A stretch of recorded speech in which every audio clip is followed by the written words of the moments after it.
ನಮಸ್ಕಾರ. ಮುಖ್ಯಾಂಶಗಳು. ಉದಯೋನ್ಮುಖ ಆರ್ಥಿಕತೆಯಲ್ಲಿ ಬ್ರಿಕ್ಸ್ ಪಾತ್ರ ಮಹತ್ವದ್ದು. ಹಲವು ಪ್ರಥಮಗಳಿಗೆ ಶೃಂಗ ರಾಷ್ಟ್ರಗಳು ಸಾಕ್ಷಿ. ಪ್ರಧಾನಿ ನರೇಂದ್ರ ಮೋದಿ. ಜಿಎಸ್ಟಿ ನಷ್ಟ ಪರಿಹಾರವನ್ನು 2022ರ ನಂತರವೂ ಮುಂದುವರಿಸಲು ಕೇಂದ್ರಕ್ಕೆ ಮನವಿ. ಕೌಶಲ್ಯಾಭಿವೃದ್ಧಿ ವಿಶ್ವವಿದ್ಯಾಲಯ ಸ್ಥಾಪನೆಗೆ ಚಿಂತನೆ. ಬಸವರಾಜ ಬೊಮ್ಮಾಯಿ. ಕೇಂದ್ರದಿಂದ 17 ರಾಜ್ಯಗಳಿಗೆ 9,871 ಕೋಟಿ ಆದಾಯ ಕೊರತೆ ಅನುದಾನ.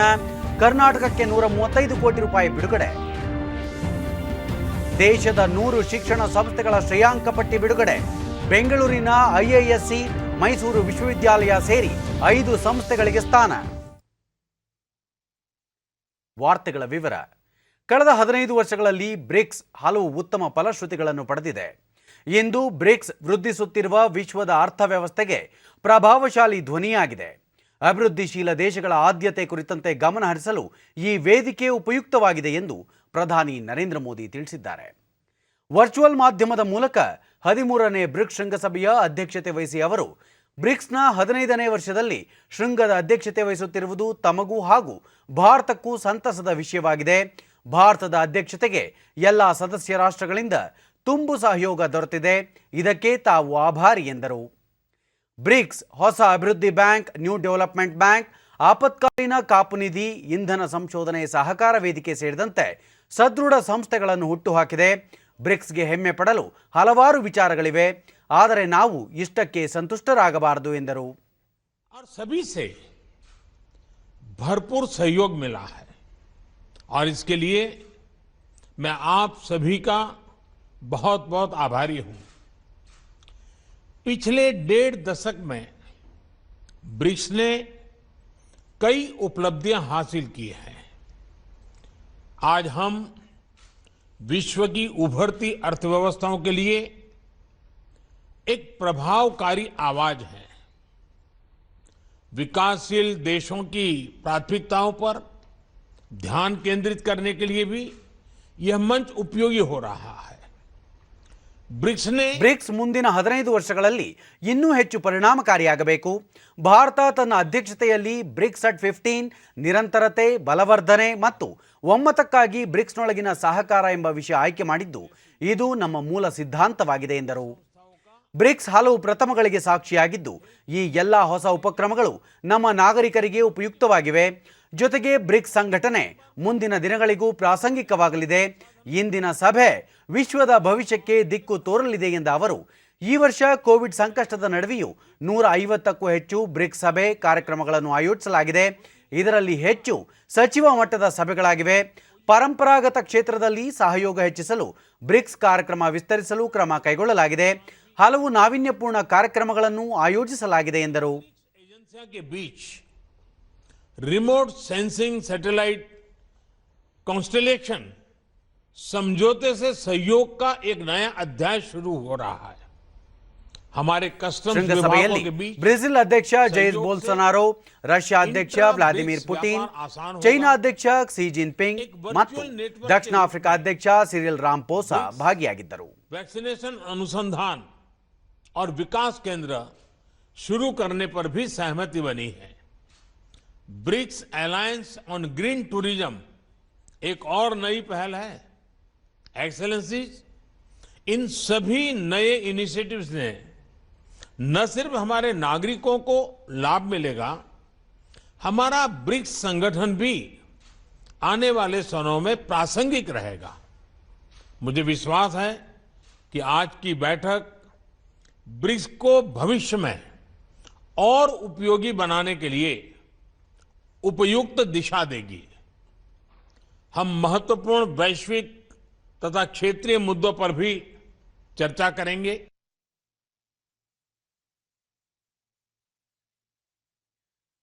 ಶೃಂಗಸಭೆಯಲ್ಲಿ ಬ್ರೆಜಿಲ್ ಅಧ್ಯಕ್ಷ ಜೈರ್ ಬೋಲ್ಸೊನಾರೋ, ರಷ್ಯಾ ಅಧ್ಯಕ್ಷ ವ್ಲಾದಿಮಿರ್ ಪುಟಿನ್, ಚೈನಾ ಅಧ್ಯಕ್ಷ ಕ್ಸಿ ಜಿನ್ಪಿಂಗ್ ಮತ್ತು ದಕ್ಷಿಣ ಆಫ್ರಿಕಾ ಅಧ್ಯಕ್ಷ ಸಿರಿಲ್ ರಾಮಪೋಸಾ ಭಾಗಿಯಾಗಿದ್ದರು. ಪ್ರಧಾನಿ ನರೇಂದ್ರ ಮೋದಿ ಅವರು ಬ್ರಿಕ್ಸ್ ಶೃಂಗಸಭೆಯ ಅಧ್ಯಕ್ಷತೆ ವಹಿಸುತ್ತಿರುವುದು ಇದು 2ನೇ ಬಾರಿಯಾಗಿದೆ. ಈ ಹಿಂದೆ 2016ರಲ್ಲಿ ಗೋವಾದಲ್ಲಿ ನಡೆದ ಶೃಂಗಸಭೆಯ ಅಧ್ಯಕ್ಷತೆಯನ್ನು ಅವರು ವಹಿಸಿದ್ದರು. ದೆಹಲಿಯಲ್ಲಿ ಕೇಂದ್ರ ಸಚಿವರೊಂದಿಗಿನ ಸಭೆಗಳು ಫಲಪ್ರದವಾಗಿದ್ದು ಹಲವಾರು ವರ್ಷಗಳಿಂದ ನನೆಗುದಿಗೆ ಬಿದ್ದಿದ್ದ ರಾಜ್ಯದ ಯೋಜನೆಗಳಿಗೆ ಅಂಗೀಕಾರ ದೊರೆತಿದೆ. ಇದರಿಂದ ಸಾಕಷ್ಟು ಅನುಕೂಲವಾಗಲಿದೆ ಎಂದು ಮುಖ್ಯಮಂತ್ರಿ ಬಸವರಾಜ ಬೊಮ್ಮಾಯಿ ಬೆಂಗಳೂರಿನಲ್ಲಿಂದು ತಿಳಿಸಿದ್ದಾರೆ. ಸುದ್ದಿಗಾರರೊಂದಿಗೆ ಅವರು ಕೇಂದ್ರ ನಗರಾಭಿವೃದ್ಧಿ ಸಚಿವ ಹರ್ದೀಪ್ ಸಿಂಗ್ ಪುರಿ ಅವರನ್ನು ಭೇಟಿ ಮಾಡಿದ್ದು ನಗರ ಪ್ರದೇಶದ ಪ್ರಧಾನಮಂತ್ರಿ ಆವಾಸ್ ಯೋಜನೆಯಡಿ ನಿನ್ನೆ 400 ಕೋಟಿ ರೂಪಾಯಿಗಳನ್ನು ಬಿಡುಗಡೆ ಮಾಡಿದ್ದಾರೆ. ಇನ್ನು 1500 ಕೋಟಿ ರೂಪಾಯಿಗಳನ್ನು ಶೀಘ್ರವೇ ಬಿಡುಗಡೆ ಮಾಡಲಿದ್ದಾರೆ. ಬೆಂಗಳೂರು ನಗರ ಹೊರವಲಯವನ್ನು ಸಂಪರ್ಕಿಸುವ ಸಬ್-ಅರ್ಬನ್ ಯೋಜನೆ ಮತ್ತು ಬೈಪಾಸ್ ಮೆಟ್ರೋ ನಿಲ್ದಾಣವನ್ನು ಸಂಪರ್ಕಿಸುವ ಕಾಮಗಾರಿಗಳನ್ನು ಆದ್ಯತೆ ಮೇರೆಗೆ ಕೈಗೆತ್ತಿಕೊಳ್ಳುವುದಾಗಿ ತಿಳಿಸಿದ್ದಾರೆ ಎಂದರು. ಭಾರತ ರಸ್ತಾಮಾಲಾದಲ್ಲಿ ಈಗ 2ನೇ ಹಂತದಲ್ಲಿ ತೆಗೆದುಕೊಳ್ಳೋಕ್ಕೂ ಕೂಡ ಒಪ್ಕೊಂಡಿದ್ದಾರೆ. ಅದಲ್ಲದೆ ರಾಜೀವ್ ಚಂದ್ರಶೇಖರ್ ಅವರ ಜೊತೆಗೆ ಮಾತನಾಡಿದಾಗ ಒಂದು ಗ್ರಾಮೀಣ ಕನೆಕ್ಟಿವಿಟಿಗೆ ಒಂದು ವಿಶೇಷವಾದಂಥ ಪ್ರೋಗ್ರಾಮನ್ನು ಮಾಡೋಣ. ಆಪ್ಟಿಕ್ ಫೈಬರು ಮತ್ತು ಕೇಬಲಿಂಗ್ ದೃಷ್ಟಿಯಿಂದ ಡಿಜಿಟಲೈಸೇಷನ್ ಆಫ್ ರೂರಲ್ ಅಂತ. ಅದಕ್ಕೆ ಕೇಂದ್ರ ಸರ್ಕಾರ ಮತ್ತು ರಾಜ್ಯ ಸರ್ಕಾರ ಎರಡು ಟೀಮು ಚರ್ಚೆ ಮಾಡಿ ಮುಂದುವರಿಬೇಕನ್ನುವಂಥದ್ದು. ಮತ್ತು ಒಂದು ಹಾರ್ಡ್ವೇರ್ ತುಮಕೂರು, ದಾವಣಗೆರೆ, ಬೀದರ್, ಕಲಬುರಗಿ ಸೇರಿದಂತೆ ವಿವಿಧ ರೈಲ್ವೆ ಯೋಜನೆಗಳನ್ನು ಶೀಘ್ರ ಆರಂಭಿಸುವ ಭರವಸೆ ಕೇಂದ್ರ ಸರ್ಕಾರದಿಂದ ದೊರೆತಿದೆ ಎಂದ ಮುಖ್ಯಮಂತ್ರಿ ಕೇಂದ್ರ ಕೌಶಲ್ಯ, ವಿದ್ಯುನ್ಮಾನ ಮತ್ತು ತಂತ್ರಜ್ಞಾನ ಸಚಿವ ರಾಜೀವ್ ಚಂದ್ರಶೇಖರ್ ಅವರೊಂದಿಗೆ ಸಮಾಲೋಚನೆ ನಡೆಸಿದ್ದು ರಾಜ್ಯದಲ್ಲಿ ಕೌಶಲ್ಯಾಭಿವೃದ್ಧಿ ವಿಶ್ವವಿದ್ಯಾಲಯ ಸ್ಥಾಪಿಸುವ ಇಂಗಿತ ವ್ಯಕ್ತವಾಗಿದೆ. ಅದರ ಬಗ್ಗೆ ಪರಿಶೀಲನೆ ನಡೆಯುತ್ತಿದೆ ಎಂದರು. ಪ್ರಧಾನಮಂತ್ರಿ ಆವಾಸ್ ಯೋಜನೆ ಅರ್ಬನ್ಗೆ 400 ಕೋಟಿ ರೂಪಾಯಿ ನಿನ್ನೆ ಬಿಡುಗಡೆ ಮಾಡಿದ್ದಾರೆ. ಇನ್ನು 1500 ಕೋಟಿ ರೂಪಾಯಿ ಅಷ್ಟು ಬಿಡುಗಡೆ ಆಗಬೇಕು. ಕೆಲವು ಕಂಪ್ಲೈನ್ಸ್ ಇದೆ ನಮ್ಮ ಕಡೆಯಿಂದ, ಅದಾದ ತಕ್ಷಣವೇ ಅದನ್ನು ಕೂಡ ಬಿಡುಗಡೆ ಮಾಡ್ತೀವಿ ಅಂತಂದು ಹೇಳಿದ್ದಾರೆ. ಇನ್ನು ಅದರ ಜೊತೆಗೆ ರೈಲ್ವೇಸ್ದು ಕೂಡ ಚರ್ಚೆ ಮಾಡಿದ್ದೇವೆ.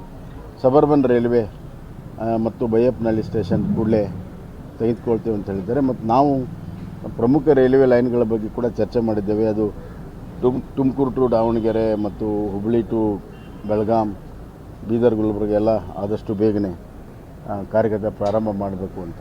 ನಮ್ಮ ಕಡೆಯಿಂದ ಏನು ಲ್ಯಾಂಡ್ ಕೊಡಬೇಕು ಮತ್ತು 50% ವಂತಿಗೆ ಕೊಡಬೇಕು, ಅದನ್ನು ಕೂಡ ನಾವು ಕೊಡಲು ಸಿದ್ಧರಿದ್ದೇವೆ ಅನ್ನೋಂಥ ಮಾತನ್ನು ಕೂಡ ಹೇಳಿದ್ದೆ. ಶಿರಾಡಿ ಘಾಟ್ ರೋಡ್ ಬಗ್ಗೆ ಕೂಡ ಚರ್ಚೆ ಆಯಿತು. 4 ವೇ ಏನಾಗ್ತಾಯಿದೆ ಅದನ್ನು ಬೇಗನೆ ಮುಗಿಸ್ಬೇಕನ್ನುವಂಥದ್ದು ಕೂಡ ಆಗಿದೆ. ಮತ್ತು ಫೈನಾನ್ಸ್ ಮಿನಿಸ್ಟರ್ ಜೊತೆಗೆ ಇದು ನಮ್ಮದು 2022ಕ್ಕೆ ಏನು ಇದು ಮುಗಿತಾ ಇದೆ ಅದನ್ನು ವಿಸ್ತರಣೆ ಮಾಡಬೇಕಂದು ಮತ್ತೊಮ್ಮೆ ಒತ್ತಾಯ ಮಾಡಿದ್ವಿ. ಇಫಾ ವೈರಸ್ ಬಗ್ಗೆ ಈಗಾಗಲೇ ನಾನು ಹೆಲ್ತ್ ಸೆಕ್ರೆಟರಿಗೆ ಮತ್ತು ಎಕ್ಸ್ಪರ್ಟ್ಸಿಗೆ ಸೂಚನೆಯನ್ನು ಕೊಟ್ಟಿದ್ದೀನಿ. ಕೇರಳದಲ್ಲಿ ಯಾವ ರೀತಿ ಅದರ ಬಿಹೇವಿಯರ್ ಇದೆ, ಅದರ ಪರಿಣಾಮ ನಮ್ಮ ಮೇಲೆ ಏನಾಗುತ್ತೆ ಅನ್ನುವಂಥದ್ದು ಇವತ್ತು ನಾನು ಸಾಯಂಕಾಲ ಅದರ ವರದಿಯನ್ನು ತಗೊಂಡು ಮುಂದಿನ ಕ್ರಮಗಳನ್ನು ಜರುಗಿಸ್ತೀನಿ. ಕೇಂದ್ರ ಹಣಕಾಸು ಸಚಿವೆ ನಿರ್ಮಲಾ ಸೀತಾರಾಮನ್ ಅವರೊಂದಿಗಿನ ಸಮಾಲೋಚನೆಯಲ್ಲಿ ಜಿಎಸ್ಟಿ ನಷ್ಟ ಪರಿಹಾರ ಯೋಜನೆಯನ್ನು 2022ರ ನಂತರವೂ ಮುಂದುವರಿಸುವಂತೆ ಮನವಿ ಮಾಡಿರುವುದಾಗಿ ಮುಖ್ಯಮಂತ್ರಿ ತಿಳಿಸಿದರು. ರಾಜ್ಯಕ್ಕೆ 135 ಕೋಟಿ ರೂಪಾಯಿ ಸೇರಿ 17 ರಾಜ್ಯಗಳಿಗೆ 9,871 ಕೋಟಿ ರೂಪಾಯಿಗಳ ವಿತರಣೆಯ ನಂತರದ ಆದಾಯ ಕೊರತೆ ಪಿಡಿಆರ್ಡಿ ಅನುದಾನವನ್ನು ಕೇಂದ್ರ ಹಣಕಾಸು ಸಚಿವಾಲಯ ಬಿಡುಗಡೆ ಮಾಡಿದೆ. 15ನೇ ಹಣಕಾಸು ಆಯೋಗದ ಶಿಫಾರಸು ಆಧರಿಸಿ 2021-22ನೇ ಸಾಲಿಗೆ ಅರ್ಹ 17 ರಾಜ್ಯಗಳಿಗೆ 1,18,450 ಕೋಟಿ ರೂಪಾಯಿಗಳ ಅನುದಾನವನ್ನು ಬಿಡುಗಡೆ ಮಾಡಲು ಹಣಕಾಸು ಸಚಿವಾಲಯ ನಿರ್ಧರಿಸಿದ್ದು, ಅದರಲ್ಲಿ ಈವರೆಗೂ 59,226 ಕೋಟಿ ರೂಪಾಯಿಗಳನ್ನು ಬಿಡುಗಡೆ ಮಾಡಲಾಗಿದೆ. ಇದು ಒಟ್ಟು ಮೊತ್ತದ 50% ಎಂದು ಪ್ರಕಟಣೆಯಲ್ಲಿ ತಿಳಿಸಲಾಗಿದೆ.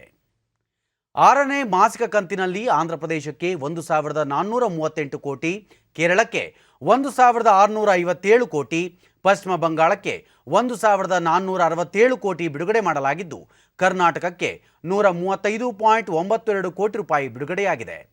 ಈವರೆಗೂ ರಾಜ್ಯಕ್ಕೆ 815 ಕೋಟಿ ರೂಪಾಯಿ ಆದಾಯ ಕೊರತೆ ಅನುದಾನ ದೊರೆತಂತಾಗಿದೆ. ಇಷ್ಟು ದಿನಗಳ ಕಾಲ ರಸ್ತೆಯಲ್ಲಿ ಎತ್ತಿನ ಗಾಡಿ, ಬಸ್, ಕಾರುಗಳ ಓಡಾಟ ನೋಡುತ್ತಿದ್ದೆವು.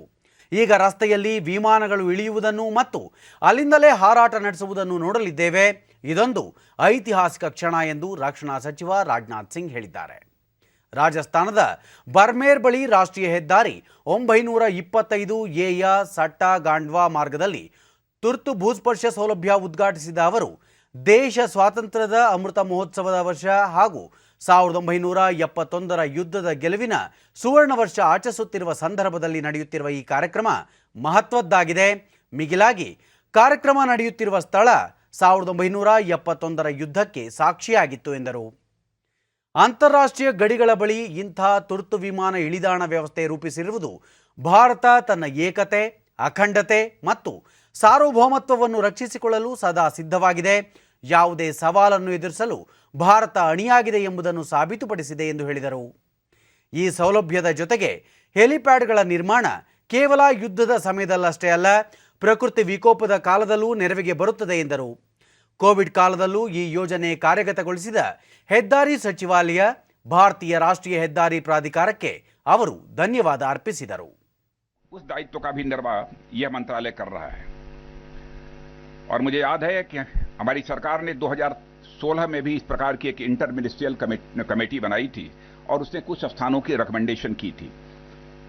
मेरे पास तो जो फिगर है सचमुच मुझे पूरी जानकारी नहीं थी, लेकिन नितिन जी ने मुझे बतलाया कि 20 स्थानों पर इमरजेंसी लैंडिंग फील्ड या national highway authority of India इसको तैयार कर रही है और कई स्थानों पर हेलीपैड्स भी बनवाने का काम कर रही है. यह बहुत बड़ी बात है.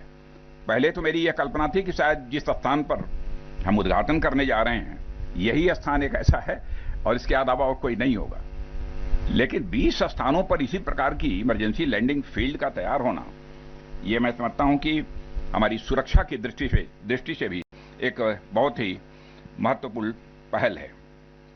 और मित्रों, आप जानते हैं चाहे रोड्स हों, हाईवेज हों, चाहे ब्रिजेस हों, चाहे टनल्स हों, हमारे देश की सोशियो इकोनॉमिक डेवलपमेंट में, सामाजिक आर्थिक विकास में कैसी उसकी महत्वपूर्ण भूमिका होती है, इससे आप सभी अच्छी तरह परिचित हैं.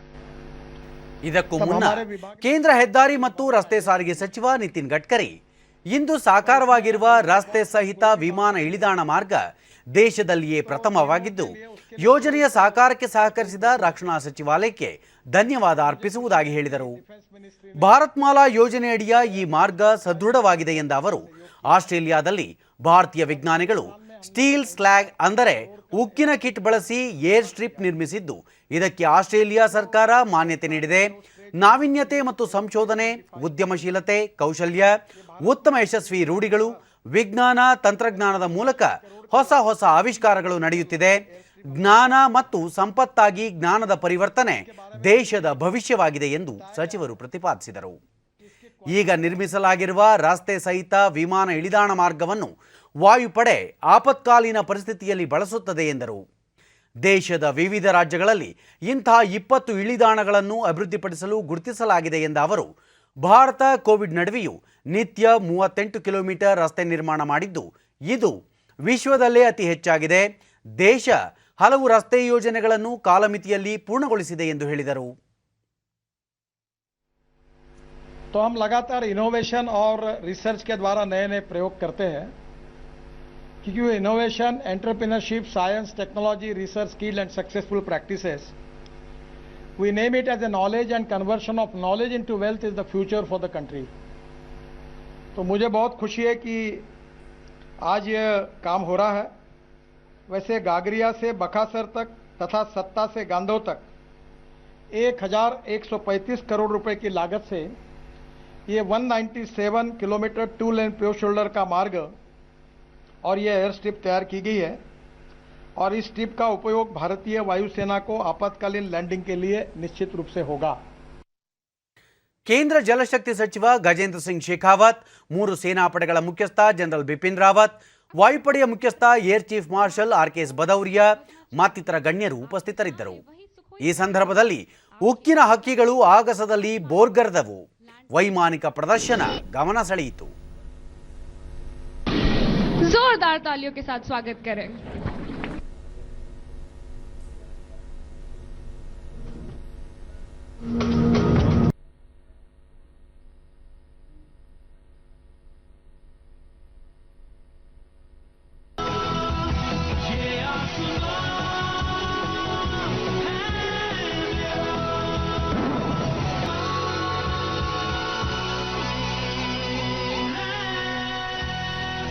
Of you.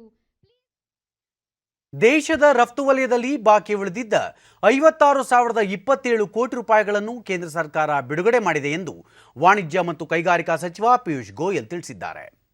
ದೆಹಲಿಯಲ್ಲಿ ಅವರು 2021-22ನೇ ಸಾಲಿನ ಸಣ್ಣ ಮತ್ತು ಮಧ್ಯಮ ಕೈಗಾರಿಕೆ, ಜವಳಿ, ಸೇವಾ ಕ್ಷೇತ್ರ ಸೇರಿದಂತೆ ವಿವಿಧ ವಿಭಾಗಗಳಲ್ಲಿನ ರಫ್ತು ವ್ಯವಹಾರಕ್ಕೆ ಸಂಬಂಧಿಸಿದಂತೆ ಬಾಕಿ ಉಳಿದಿದ್ದ ಅನುದಾನವನ್ನು ಇಂದು ಬಿಡುಗಡೆ ಮಾಡಲಾಗಿದೆ. ಎಂಇಐಎಸ್, ಎಸ್ಇಐಸಿ, ಆರ್ಒಎಸ್ಎಲ್, ಆರ್ಒಎಸ್ಸಿಟಿಎಲ್ ಕ್ಷೇತ್ರಗಳ ಸುಮಾರು 45,000 ರಫ್ತುದಾರರಿಗೆ ಇದರಿಂದ ಅನುಕೂಲವಾಗಲಿದೆ. ಗಣೇಶ ಚತುರ್ಥಿಯ ಸಂದರ್ಭದಲ್ಲಿ ಇದು ಅವರಿಗೆ ಕೊಡುಗೆ ರೂಪದಲ್ಲಿ ದೊರೆತಿದೆ ಎಂದರು. Over a period of time, the last 1.5 years have been quite stressful because of COVID. Revenues have also been stressed, and there was a concern about large amounts due to our exporters under various schemes which had not been cleared in the last few months, particularly during the COVID period. The issue was flagged off before the Honorable Prime Minister of India, Shri Narendra Modi ji, and I am indeed extremely grateful to Prime Minister Shri Modi, to Honorable Finance Minister Srimati Nirmala Sitharaman ji for being extremely considerate and proactive towards the concerns of industry and having taken the decision to immediately release all the pending overdues of various schemes of the Government of India under the erstwhile MEIS scheme for exporters, under ROSCTL for the textile industry, the ROTTEP dues for the first quarter January to March 2021, and overall the Honorable Prime Minister has agreed and the Honorable Finance Minister has conveyed her kind approval to budget. ಜಾಗತಿಕವಾಗಿ ಭಾರತ ವಿಶ್ವಾಸಾರ್ಹ ಪಾಲುದಾರನಾಗಿ ಹೊರಹೊಮ್ಮಿದ್ದು Covid ಸಂದರ್ಭದ ಸವಾಲುಗಳನ್ನು ಉದ್ಯಮಿಗಳ ಬದ್ಧತೆ ಹಾಗೂ ಚುರುಕುತನದಿಂದ ಅವಕಾಶಗಳನ್ನಾಗಿ ಪರಿವರ್ತಿಸಲಾಗಿದೆ. PPE kit ಮತ್ತು surgical ವಸ್ತುಗಳನ್ನು ರಫ್ತು ಮಾಡುವ ಎರಡನೇ ದೊಡ್ಡ ದೇಶವಾಗಿ ಭಾರತ ಹೊರಹೊಮ್ಮಿದೆ ಎಂದು ಹೇಳಿದರು. ಇಂದು ಬಿಡುಗಡೆ ಮಾಡಿರುವ ಅನುದಾನದಿಂದಾಗಿ ರಫ್ತು ವಲಯ ಮತ್ತಷ್ಟು ಚೇತರಿಕೆ ಕಾಣಲಿದೆ, ಜಾಗತಿಕವಾಗಿ ಸ್ಪರ್ಧೆಯನ್ನು ಎದುರಿಸಲು ಸಜ್ಜುಗೊಳ್ಳಲಿದೆ, ಆಕ್ರಮಣಕಾರಿ ಗುರಿಯನ್ನು ತಲುಪಲು ನಾವು ಯಶಸ್ವಿಯಾಗಿದ್ದೇವೆ ಎಂದು ಅವರು ವಿಶ್ವಾಸ ವ್ಯಕ್ತಪಡಿಸಿದರು. The merchandise export incentive scheme claims of about 33,000 crore rupees, service export incentive scheme claims of about 10,000 crore rupees, ROSCTL related to the textile sector and ROSL claims of about 5,500 rupees and a few other schemes aggregating approximately 5,000 crores. ರಾಷ್ಟ್ರೀಯ ಸಾಂಸ್ಥಿಕ ಶ್ರೇಯಾಂಕ ಚೌಕಟ್ಟು ಎನ್ಐಆರ್ಎಫ್ನ ಭಾರತೀಯ ಶ್ರೇಯಾಂಕ 2021ರ ಪಟ್ಟಿಯಲ್ಲಿ ಮದ್ರಾಸ್ನ ಭಾರತೀಯ ತಂತ್ರಜ್ಞಾನ ಸಂಸ್ಥೆ, ಬೆಂಗಳೂರಿನ ಭಾರತೀಯ ವಿಜ್ಞಾನ ಸಂಸ್ಥೆ ಐಐಎಸ್ಸಿ ಮತ್ತು ಬಾಂಬೆಯ ಐಐಟಿ ಸಂಸ್ಥೆಗಳು ಕ್ರಮವಾಗಿ ಪ್ರಥಮ, ದ್ವಿತೀಯ ಹಾಗೂ ತೃತೀಯ ಸ್ಥಾನ ಪಡೆದಿವೆ ಎಂದು ಕೇಂದ್ರ ಶಿಕ್ಷಣ ಸಚಿವ ಧರ್ಮೇಂದ್ರ ಪ್ರಧಾನ್ ತಿಳಿಸಿದ್ದಾರೆ. ಭಾರತ ಶ್ರೇಯಾಂಕ ಪಟ್ಟಿ ಬಿಡುಗಡೆ ಬಳಿಕ ಅವರು ಇದು 6ನೇ ಬಾರಿಯ ಶ್ರೇಯಾಂಕವಾಗಿದ್ದು ತಡವಾಗಿದ್ದರೂ ಸಕಾಲಿಕವಾಗಿದೆ ಎಂದರು. ಶ್ರೇಣೀಕರಣ ಜಾಗತಿಕ ರೂಢಿಯಾಗಿದ್ದು ಗುಣಮಟ್ಟ ಮಾನ್ಯತಾ ಕಾಯ ಸಾಮಾನ್ಯವಾಗಿ ಶ್ರೇಣೀಕರಣದ ಹೊಣೆ ಹೊತ್ತಿರುತ್ತದೆ ಎಂದರು. ಗುಣಮಟ್ಟದ ಯುಗದಲ್ಲಿ ನಮ್ಮ ದೇಶದ ಜನರು ಹಾಗೂ ವಿದ್ಯಾರ್ಥಿಗಳು ತಾವು ಓದುತ್ತಿರುವ ಸಂಸ್ಥೆಯ ಗುಣಮಟ್ಟ ತಿಳಿಯಲು ಬಯಸುತ್ತಾರೆ. ಇಂದು 11 ಪ್ರವರ್ಗದಲ್ಲಿ ಶ್ರೇಣೀಕರಣ ಬಿಡುಗಡೆ ಮಾಡಲಾಗಿದೆ. ಶ್ರೇಯಾಂಕವನ್ನು ಪಡೆದ ಎಲ್ಲ ಗುಣಮಟ್ಟದ ಸಂಸ್ಥೆಗಳಿಗೆ ಅಭಿನಂದನೆ ಸಲ್ಲಿಸುವುದಾಗಿ ತಿಳಿಸಿದರು. ನಮ್ಮ ದೇಶದ ಶಿಕ್ಷಣ ವ್ಯವಸ್ಥೆಯ ಉದ್ದೇಶ ವಿದ್ಯಾದಾನವಾಗಿದೆ, ಅಂದರೆ ಜ್ಞಾನ ವಿನಿಮಯ, ಜ್ಞಾನ ಸಂಚಯವಾಗಿದೆ. ಇಂದು ಜ್ಞಾನದ ನಗದೀಕರಣ ಮಾಡಬೇಕಾಗಿದ್ದು ಶಿಕ್ಷಣ ವ್ಯವಸ್ಥೆಯನ್ನು ಅಂತಾರಾಷ್ಟ್ರೀಯಗೊಳಿಸಲು ನೂತನ ಶಿಕ್ಷಣ ನೀತಿ ನೆರವಾಗಲಿದೆ ಎಂದರು. ಒಟ್ಟು 100 ಸಂಸ್ಥೆಗಳನ್ನು ವಿವಿಧ ವಲಯಗಳಲ್ಲಿ ಮೌಲ್ಯಾಂಕನ ಮಾಡಲಾಗಿದೆ. ಅದರಲ್ಲಿ ಕರ್ನಾಟಕದ ಸೂರತ್ಕಲ್ನ ಎನ್ಐಟಿ 32ನೇ ಸ್ಥಾನ, ಮೈಸೂರು ವಿಶ್ವವಿದ್ಯಾಲಯ 34ನೇ ಸ್ಥಾನ ಪಡೆದಿದ್ದು ಒಟ್ಟು 5 ಸಂಸ್ಥೆಗಳು ಶ್ರೇಯಾಂಕದಲ್ಲಿ ಸ್ಥಾನ ಪಡೆದಿವೆ.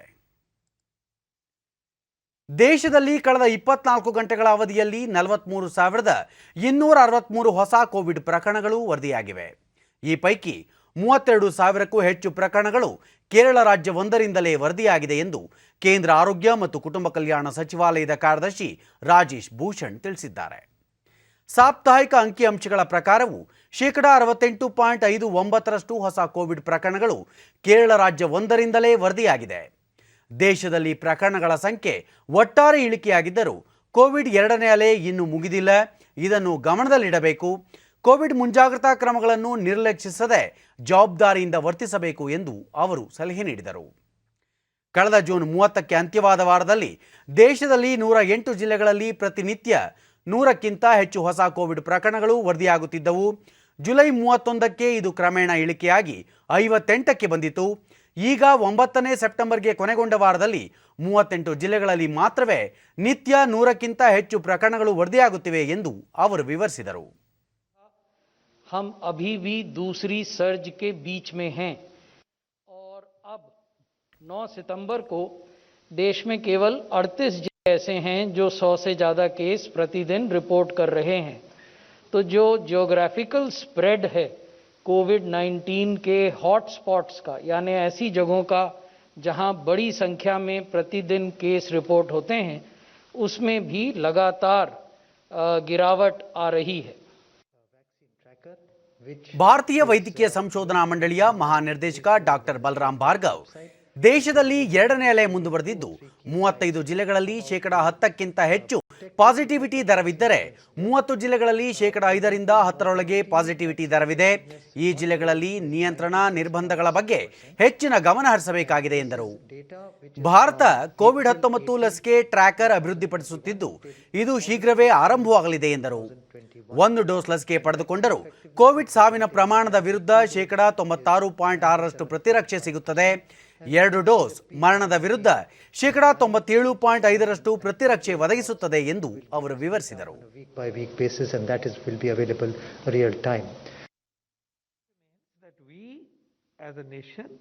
ನೀತಿ ಆಯೋಗದ ಸದಸ್ಯ ಡಾಕ್ಟರ್ ವಿ.ಕೆ. ಪಾಲ್ 18 ವರ್ಷ ಮೇಲ್ಪಟ್ಟ 58% ಜನಸಂಖ್ಯೆಗೆ 1 ಡೋಸ್ ಲಸಿಕೆ ನೀಡಲಾಗಿದೆ. ಲಸಿಕೆ ಈಗ ಎಲ್ಲಾ ಕಡೆಯೂ ಲಭ್ಯವಿದ್ದು ಎಲ್ಲರೂ ಲಸಿಕೆ ಪಡೆಯಬೇಕು ಎಂದು ಮನವಿ ಮಾಡಿದರು. ऑलरेडी लाइसेंस फॉर चिल्ड्रन, हमें मालूम है कि इतना स्टॉक पाइल है, उसको अगर हम बच्चों पे दें तो किस तरह से दें, कब दें, कैसे दें, उसकी चर्चा हमारी साइंटिफिक बॉडीज कर रही है. ರೈಲ್ವೆ ಸಚಿವ ಅಶ್ವಿನಿ ವೈಷ್ಣವ್ ಅವರಿಂದು ವಿಡಿಯೋ ಕಾನ್ಫರೆನ್ಸಿಂಗ್ ಮೂಲಕ ಮುಂಬೈ ಅಹಮದಾಬಾದ್ ಹೈಸ್ಪೀಡ್ ರೈಲು ಪರಿಯೋಜನೆಯ ನಿರ್ಮಾಣಕ್ಕಾಗಿ ಫುಲ್ ಸ್ಪ್ಯಾನ್ ಉಪಕರಣಗಳಿಗೆ ಹಸಿರು ನಿಶಾನೆ ತೋರಿದರು.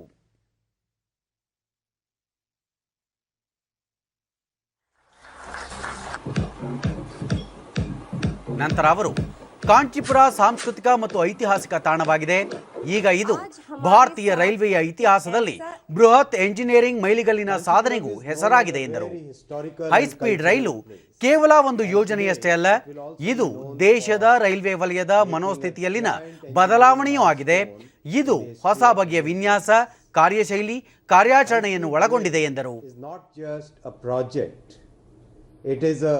Change in mindset of our country, of our railway sector, of our engineering sector, where a new way of working, a new way of operations, a new way of designing things, a new way of planning and a new way of executing things will be demonstrated in this country. ಪ್ರಧಾನಿ ಅವರು ರೈಲ್ವೆಯ ಬಗ್ಗೆ ಅನನ್ಯವಾದ ನಿಲುವು ಹೊಂದಿದ್ದು railway ದೇಶದ ಆರ್ಥಿಕತೆಯಲ್ಲಿ ಪರಿವರ್ತನೆ ತರುವಂತಿರಬೇಕು, ಅದು ಅಂತರ್ಗತ ಸಮಗ್ರ ಅಭಿವೃದ್ಧಿಯ ಚಾಲಕ ಶಕ್ತಿಯಾಗಿರಬೇಕು ಎಂದು ಅಭಿಪ್ರಾಯಪಟ್ಟರು. ಕಳೆದ 7 ವರ್ಷಗಳಲ್ಲಿ ಪ್ರಧಾನಿ ನರೇಂದ್ರ ಮೋದಿ ಅವರ ನೇತೃತ್ವದಲ್ಲಿ ರೈಲ್ವೆಯಲ್ಲಿ ಸಾಕಷ್ಟು ಸುಧಾರಣೆಯಾಗಿದೆ. ರೈಲು ನಿಲ್ದಾಣಗಳು ಸ್ವಚ್ಛತೆಯಿಂದ ಕೂಡಿವೆ, ಸರಿಯಾದ ಸಮಯದಲ್ಲಿ ಸಂಚರಿಸುತ್ತಿವೆ, ಶ್ರೀಸಾಮಾನ್ಯರ ಆಶೋತ್ತರಗಳನ್ನು ಈಡೇರಿಸುತ್ತಿವೆ ಎಂದರು. Common person's aspirations are being fulfilled is the way Prime Minister Modi ji views Indian Railways. My special thanks to the technicians, to the welders, to the fitters, to the electricians, the people who have really worked on the nuts and bolts and the wires and cables and the hydraulics and the fitments of this large equipment. I request all of us present to give a very huge round of applause for all the technicians. ನಾಗರಿಕ ವಿಮಾನಯಾನ ವಲಯದ ಸಮಗ್ರ ಸುಧಾರಣೆಗಾಗಿ 100 ದಿನಗಳ ಕಾರ್ಯಯೋಜನೆಯನ್ನು ಇಂದು ಕೇಂದ್ರ ನಾಗರಿಕ ವಿಮಾನಯಾನ ಖಾತೆ ಸಚಿವ ಜ್ಯೋತಿರಾದಿತ್ಯ ಸಿಂಧ್ಯಾ ಪ್ರಕಟಿಸಿದ್ದಾರೆ. ಆಗಸ್ಟ್ 30ರಿಂದ ನವೆಂಬರ್ 30ರವರೆಗಿನ ಈ 100 ದಿನಗಳ ಯೋಜನೆಯಲ್ಲಿ 16 ಮುಖ್ಯ ಅಂಶಗಳಿವೆ. ಈ ಪೈಕಿ ಮೂಲಸೌಕರ್ಯದ 4 ಅಂಶಗಳು, ನೀತಿ ನಿರೂಪಣೆ ಗುರಿಗಳ 8 ಅಂಶಗಳಿದ್ದು ಉಳಿದ 4 ಸುಧಾರಣೆಗೆ ಸಂಬಂಧಿಸಿದ್ದಾಗಿದೆ ಎಂದು ಅವರು ವಿವರಿಸಿದರು. कि सरकार की भी जवाबदेही अपनी जनता के प्रति, अपनी कॉन्स्टिट्यूंसी के प्रति सदैव होनी चाहिए. तो हमारे मंत्रालय में राज्य मंत्री जी, सचिव जी और हमने मिलकर एक 100 दिन की योजना बनाई है मंत्रालय के लिए, जिसके आधार पर एक जवाबदेही, पारदर्शिता के साथ हमारे स्टेक होल्डर्स के प्रति भी हम लोग रख पाएं. जो भी हमारे सभी स्टेक होल्डर्स ಮೂಲಸೌಕರ್ಯದಲ್ಲಿ 4 ಹೊಸ ವಿಮಾನ ನಿಲ್ದಾಣಗಳಿಗೆ ಶಿಲಾನ್ಯಾಸ ನೆರವೇರಿಸಲಾಗುವುದು. ಯಾವುದೇ ದೇಶದ ಪ್ರಗತಿ ಮತ್ತು ವಿಕಾಸದಲ್ಲಿ ವಿಮಾನಯಾನದ ಕೊಡುಗೆ ಮಹತ್ವದ್ದಾಗಿದೆ. ಹೀಗಾಗಿಯೇ ಪ್ರಧಾನಿ ನರೇಂದ್ರ ಮೋದಿ ಅವರು ಪ್ರಗತಿಯ ಮಹತ್ವದ ಸ್ತಂಭವಾದ ವಿಮಾನಯಾನ ವಲಯಕ್ಕೆ ಆದ್ಯತೆ ನೀಡಿದ್ದಾರೆ ಎಂದು ಅವರು ತಿಳಿಸಿದರು. ಕಳೆದ 7 ವರ್ಷಗಳಲ್ಲಿ ವಿಮಾನಯಾನ ಕ್ಷೇತ್ರಕ್ಕಾಗಿ ಮತ್ತು ದೇಶದ ಜನತೆಯ ಅನುಕೂಲಕ್ಕಾಗಿ ಕ್ರಾಂತಿಕಾರಿ ಕ್ರಮಗಳನ್ನು ಕೈಗೊಳ್ಳಲಾಗಿದೆ ಎಂದರು. ನಾಡಿನಾದ್ಯಂತ ಸ್ವರ್ಣಗೌರಿ ಹಬ್ಬವನ್ನು ಶ್ರದ್ಧೆ ಮತ್ತು ಭಕ್ತಿಯಿಂದ ಆಚರಿಸಲಾಯಿತು. ಮಲೆನಾಡು, ಶಿವಮೊಗ್ಗ ಜಿಲ್ಲೆ ಮತ್ತು ನಗರದಲ್ಲಿ ಸ್ವರ್ಣಗೌರಿ ಮೂರ್ತಿಯನ್ನು ಪ್ರತಿಷ್ಠಾಪಿಸಿ ಪೂಜೆ ಸಲ್ಲಿಸಲಾಯಿತು. ಮಹಿಳೆಯರು ಪರಸ್ಪರ ಬಾಗಿನ ವಿನಿಮಯ ಮಾಡಿಕೊಂಡರು. ಕೆಳದಿ ಅರಸರ ಕಾಲದಿಂದಲೂ ಶಿವಮೊಗ್ಗದ ಅರಮನೆಯಲ್ಲಿ ಗೌರಿಯನ್ನು ಪ್ರತಿಷ್ಠಾಪಿಸಿ ಪೂಜೆ ಸಲ್ಲಿಸುವ ಸಂಪ್ರದಾಯವಿದೆ.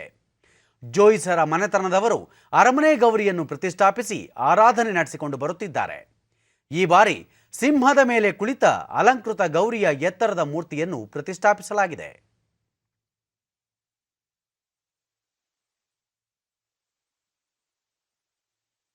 ಹಿಂದೆ ಕೆಳದಿ ಡಿಡಿ ನ್ಯೂಸ್ನೊಂದಿಗೆ ಜೋಯಿಸ್ ಮನೆತನದ ಸದಾಶಿವ್ ಜೋಯಿಸ್, ಕೆಳದಿ ಸಂಸ್ಥಾನದ ಗೌರಿ ಅರಮನೆ ಗೌರಿ ಎಂದೇ ಪ್ರಸಿದ್ಧವಾಗಿದೆ ಎಂದು ತಿಳಿಸಿದರು. ಪ್ರಾಂತ್ಯದಲ್ಲಿ ಪ್ರಸಿದ್ಧವಾಗಿದೆ. ಇದರ ವೈಶಿಷ್ಟ್ಯ ಏನು ಅಂತಂದರೆ, ಸರ್ವ ಜನಾಂಗದವರು ಕೂಡ ಇಲ್ಲಿ ಬಂದು ದರ್ಶನವನ್ನು ಪಡೆಯೋದರ ಜೊತೆಯಲ್ಲಿ ಅವರು ಉಡಿಯನ್ನು ತುಂಬಿ ತಮ್ಮ ಒಂದು ಮನೋಕಾಮನೆಗಳನ್ನು ದೇವರಲ್ಲಿ ಹೇಳಿಕೊಂಡು ಅವೆಲ್ಲವೂ ಕೂಡ ಫಲಿಸಿದ್ದನ್ನು ತುಂಬ ಕೃತಜ್ಞತೆಯಿಂದ, ಆನಂದದಿಂದ ಸ್ಮರಣೆ ಮಾಡ್ತಾ ಇದ್ದಾರೆ. ಶಿವಮೊಗ್ಗ ಗೃಹಿಣಿ ಸೌಮ್ಯ ಸತೀಶ್, ಜಿಲ್ಲೆಯಾದ್ಯಂತ ಮಂಗಳಗೌರಿ ಪೂಜೆಯನ್ನು ಶಿವಪ್ಪ ನಾಯಕನ ಕಾಲದಿಂದಲೂ ಸಾಂಪ್ರದಾಯಿಕವಾಗಿ ಆಚರಿಸಿಕೊಂಡು ಬರಲಾಗುತ್ತಿದೆ ಎಂದು ತಿಳಿಸಿದರು. ಗೌರಿಯನ್ನ ಪ್ರತಿಷ್ಠಾಪಿಸಿ ಪ್ರತಿ ವರ್ಷ ಪೂಜೆ ಮಾಡ್ತಾರೆ. ಹೊಸದಾಗಿ ಮದುವೆ ಆದವರು ಮತ್ತೆ ಸಂಕಲ್ಪ ಮಾಡಿಕೊಂಡವರು ಎಲ್ಲರೂ ಕೂಡ ಈ ಗೌರಿನ ದರ್ಶನ ಮಾಡಿ ಪೂಜೆ ಮಾಡಿಸ್ಕೊಂಡು ಹೋಗ್ತಾರೆ. ಈ ಸ್ವರ್ಣಗೌರಿ ಸಿಂಹದ ಮೇಲೆ ಪ್ರತಿಷ್ಠಾಪನೆಗೊಂಡಿರೋದ್ರಿಂದ ಬಹಳ ವಿಶೇಷವಾಗಿದೆ. ಉಡಕ್ಕಿ, ಬಾಗಿಣ ಎಲ್ಲದನ್ನು ಅವರೇ ಸ್ವತಃ ಅರ್ಪಿಸುವಂತ ಒಂದು ಅವಕಾಶ ಮುಕ್ತವಾಗಿ ಎಲ್ಲರಿಗೂ ಲಭ್ಯವಾಗ್ತಾ ಇದೆ. ಸಂಪ್ರದಾಯ ಸ್ಥಳೀಯರಾದ ಗೌರಿ ಪ್ರತಿಯೊಬ್ಬರು ದೇವರ ಮೂರ್ತಿಯನ್ನು ಸ್ಪರ್ಶಿಸಿ ಪೂಜೆ ಸಲ್ಲಿಸಲು ಅವಕಾಶ ಇರುವುದು ವಿಶೇಷ ಎಂದರು. ಪ್ರತಿಯೊಬ್ಬರಿಗೂ ಇಲ್ಲಿ ಪೂಜೆ ಮಾಡೋಕೆ ಅವಕಾಶ ಕೊಡೋದು ಬಹಳ ಒಂದು ಒಳ್ಳೆ ವಿಷಯವಾಗಿ ಕಂಡು ಎಲ್ಲರೂ ಕೂಡ ಪ್ರತಿ ವರ್ಷದಿಂದ ವರ್ಷ ಜನಗಳು ಜಾಸ್ತಿಯಾಗಿ ಬರ್ತಾ ಇದ್ದಾರೆ. ಕೊನೆಯಲ್ಲಿ ಮತ್ತೊಮ್ಮೆ ಮುಖ್ಯಾಂಶಗಳು. ಉದಯೋನ್ಮುಖ ಆರ್ಥಿಕತೆಯಲ್ಲಿ ಬ್ರಿಕ್ಸ್ ಪಾತ್ರ ಮಹತ್ವದ್ದು, ಹಲವು ಪ್ರಥಮಗಳಿಗೆ ಶೃಂಗ ರಾಷ್ಟ್ರಗಳು ಸಾಕ್ಷಿ, ಪ್ರಧಾನಿ ನರೇಂದ್ರ ಮೋದಿ. ಜಿಎಸ್ಟಿ ನಷ್ಟ ಪರಿಹಾರವನ್ನು 2022ರ ನಂತರವೂ ಮುಂದುವರಿಸಲು ಕೇಂದ್ರಕ್ಕೆ ಮನವಿ, ಕೌಶಲ್ಯಾಭಿವೃದ್ಧಿ ವಿಶ್ವವಿದ್ಯಾಲಯ ಸ್ಥಾಪನೆಗೆ ಚಿಂತನೆ, ಬಸವರಾಜ ಬೊಮ್ಮಾಯಿ. ಕೇಂದ್ರದಿಂದ 17 ರಾಜ್ಯಗಳಿಗೆ 9,871 ಕೋಟಿ ಆದಾಯ ಕೊರತೆ ಅನುದಾನ, ಕರ್ನಾಟಕಕ್ಕೆ 135 ಕೋಟಿ ರೂಪಾಯಿ ಬಿಡುಗಡೆ. ದೇಶದ 100 ಶಿಕ್ಷಣ ಸಂಸ್ಥೆಗಳ ಶ್ರೇಯಾಂಕ ಪಟ್ಟಿ ಬಿಡುಗಡೆ, ಬೆಂಗಳೂರಿನ ಐಐಎಸ್ಸಿ, ಮೈಸೂರು ವಿಶ್ವವಿದ್ಯಾಲಯ ಸೇರಿ 5 ಸಂಸ್ಥೆಗಳಿಗೆ ಸ್ಥಾನ. ನಮ್ಮ ವಾರ್ತಾ ಪ್ರಸಾರವನ್ನು ನೀವು ಡಿಡಿ ಚಂದನ ನ್ಯೂಸ್ ಯೂಟ್ಯೂಬ್ ಚಾನೆಲ್ನಲ್ಲೂ ವೀಕ್ಷಿಸಬಹುದು. ವ್ಯಕ್ತಿಗತ ಅಂತರ ಕಾಪಾಡಿಕೊಳ್ಳುವುದರೊಂದಿಗೆ ನೀವು ಸುರಕ್ಷಿತವಾಗಿರಿ, ನಿಮ್ಮವರನ್ನು ಸುರಕ್ಷಿತವಾಗಿರಿಸಿ. ನೈರ್ಮಲ್ಯಕ್ಕೆ ಆದ್ಯತೆ ನೀಡುವುದರ ಜೊತೆಗೆ ಕೋವಿಡ್-19 ಮಾರ್ಗಸೂಚಿಗಳನ್ನು ತಪ್ಪದೇ ಪಾಲಿಸಿ. ನಮ್ಮ ಮುಂದಿನ ವಾರ್ತಾ ಪ್ರಸಾರ ರಾತ್ರಿ 9 ಗಂಟೆಗೆ. ನಮಸ್ಕಾರ.